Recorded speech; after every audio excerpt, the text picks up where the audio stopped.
شيخ ابو انس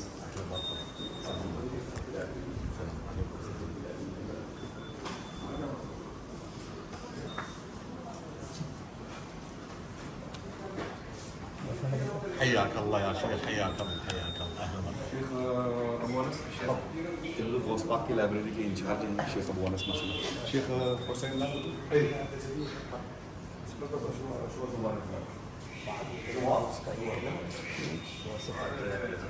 یہ غوث پاک کی لائبریری ہے ماشاءاللہ.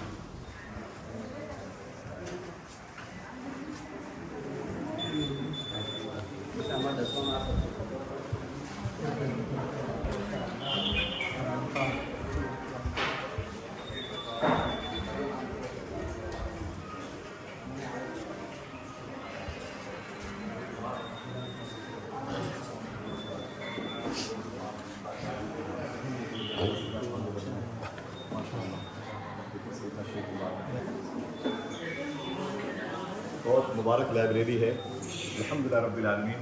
ہم لوگ حاضر دے رہے ہیں شیخ ابو جو ہے ماشاء اللہ اس لائبریری کے الحمدللہ وہ کئی سالوں سے سیدنا شیخ کی لائبریری کی خدمت کرتے ہیں. بڑے بڑے اکابرین یہاں پر آ کے جھاڑو لگاتے ہیں اور یہاں کی لائبریری میں 1 منٹ ہی صحیح کوئی کتاب پڑھ کر کے اس نیت کے ساتھ میں جاتے ہیں کہ ہم نے بھی غوث پاک کے لائبریری میں مدرسے میں تعلیم حاصل کی ہے.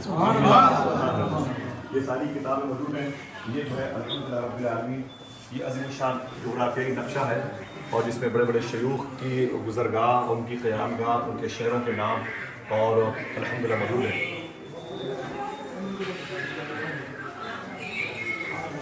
سیدنا شیخ سلمان علی نقیب الاشراف گزرے ہیں، حضور غوث پاک کے شہزادے ہیں، یہ ان کی مزار شریف ہے ماشاء اللہ۔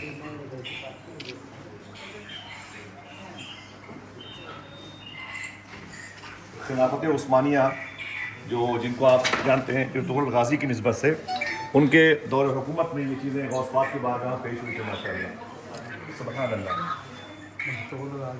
ہاں ان کے دور میں یہ چیزیں یہاں پر پیش ہوئی تھی ماشاء اللہ، الحمدللہ رب العالمین۔ سب لوگ برکت کے طور پر دیکھتا ہوں سال کی پہلی کتابیں موجود ہیں ماشاء اللہ، سبحان اللہ۔ جو عورتیں ادھر بیٹھ جائیں برکت کے لیے بیٹھ جائیں، عورتیں بیٹھ جائیں برکت کے لیے بیٹھ جائیں، مرد لوگ کھڑے رہیے گا انشاءاللہ، سبحان اللہ، الحمدللہ، ماشاء اللہ، ماشاء اللہ، ماشاء اللہ، سبحان اللہ، سبحان اللہ، سبحان اللہ۔ یہ قرآن شریف ہے جو سونے سے لکھا ہو ماشاء اللہ، ماشاء اللہ، ماشاء اللہ، سبحان اللہ، سبحان اللہ، ماشاء اللہ، مبارک ہو الحمدللہ رب العالمین۔ شیخ ابی یونس صاحب، حمزہ بھائی، حاری صاحب، سب کو بہت بہت مبارک ہو ماشاء اللہ۔ حضور غوث پاک کی لائبریری میں اس وقت ہم بغداد شریف میں موجود ہیں، الحمدللہ رب العالمین۔ سونے کی قرآن شریف، سونے کی قلم سے، سونے کی مبارک تاروں سے اور آپ کی اس کی روشنائی سے یہ مزین ہے ماشاء اللہ، سبحان اللہ، سبحان اللہ، ماشاء اللہ۔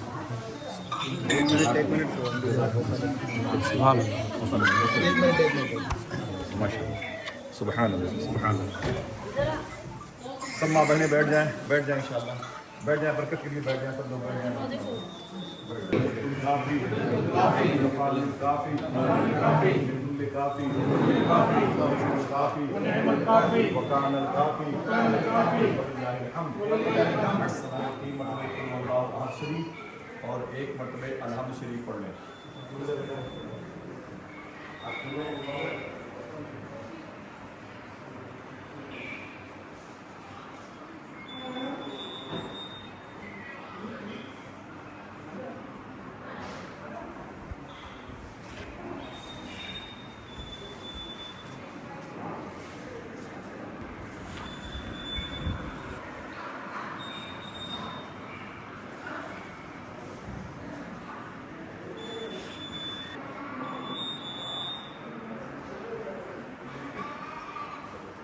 کوئی جگہ نہیں تھی، مسجد نہیں تھی، کوئی آستانہ محفوظ نہیں تھا، قرآن شریف سب جگہ، سارے لوگ یہاں پر کلمہ پڑھنے والے مار دیے گئے تھے، مسلمان عورتوں اور مردوں کے سروں پہ انعام رکھا گیا تھا، کوئی اللہ کا نام دینے والا بغداد شریف میں بچا نہیں تھا۔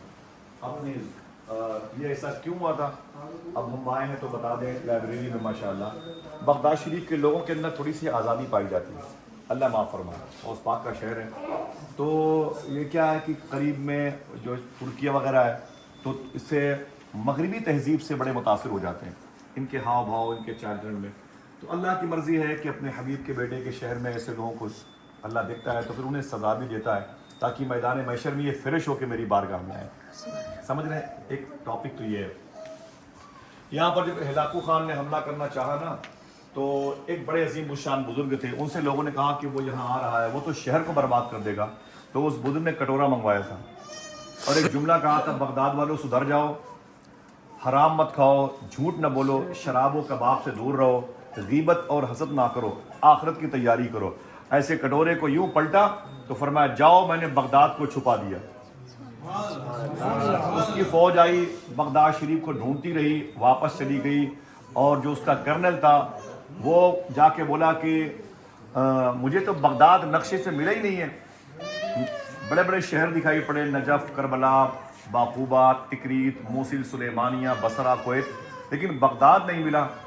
تو اس نے اس کا سر قلم کر دیا، کہا اتنا بڑا شہر بغداد تجھے ملا نہیں۔ اس نے دوسرے آدمی کو بھیجا، اس نے آ کر کے بغداد کو ڈھونڈنا چاہا نا، تو اس سے پہلے لوگ پھر اسی بزرگ کے پاس گئے، بولے دعا کر دو، ہلاکو خان آ رہا ہے۔ آپ نے پھر کہا میں کہہ رہا ہوں کہ تم لوگ اپنی بدتمیزی اور اپنی بدعملی سے باز آ جاؤ، سچ بولو اور حلال کھاؤ، غیبت اور حسد سے پرہیز کرو، شراب و کباب سے دور رہو۔ پھر آپ نے کٹورا منگوایا اور اسی کٹورے کو یوں پلٹا، کہا میں نے بغداد کو چھپا دیا۔ اس کی فوج آ کے ڈھونڈتی رہی، بغداد نہیں ملا، واپس جا کے کرنل نے کہا کہ مجھے بھی بغداد نہیں ملا، تو ہلاکو خان نے اس کی بھی گردن مار دی۔ پھر ہلاکو خان نے کہا اب مجھے خود جانا ہے بغداد۔ وہ بادشاہ ظالم خود بغداد چل کر کے جب آنے لگا، پھر لوگ بھاگے اسی بزرگ کے پاس، کہا اب تو ہلاکو خان خود آ رہا ہے، تو آپ نے فرمایا اب کٹورا بغداد کو نہیں چھپا پائے گا، اب تم موت کا سامنا کرنے کو تیار ہو جاؤ، اب بغداد کی اینٹ سے اینٹ بجے گی، اب کسی کا نام و نشان نہیں باقی رہے گا۔ یہ کہہ کے بزرگ غائب ہوئے، اہل بغداد چیختے رہے۔ 2.5 دن میں تقریباً 3 لاکھ مسلمان مارے گئے تھے کہ ہلاکو خان کے گھوڑے کے جو فوجیوں کے گھوڑے تھے، ان کے جو ٹاپو تھے وہ خون سے پھسلتے تھے، لوگ اپنے اپنے تہخانوں میں چلے گئے تھے۔ اس نے نہر دجلہ کا پانی کھول دیا تھا اور پھر لوگ اپنی تہخانوں سے ابل کے نکل رہے تھے۔ کوئی اتنے بڑے شہر میں کوئی اذان دینے والا بھی نہیں تھا، لیکن معلوم ہے ہلاکو خان نے یہاں پر مسلمانوں کی گردن کاٹ کر کے مینار بنایا تھا اور اس مینار پر بیٹھ کر کے اس نے شراب پی تھی، لیکن ایک جملہ کہا تھا، ہے کوئی بغداد میں قرآن پڑھنے والا، ہے کوئی بغداد میں اللہ کا نام لینے والا؟ نہیں ہے۔ ہلاکو خان نے اسلام ختم کر دیا، بغداد ختم کر دیا۔ اس وقت 7 سال کے بچے نے یہی پر ایک پہاڑ کی ٹیکری تھی، اس پر کھڑے ہو کے پورا قرآن سنا دیا تھا۔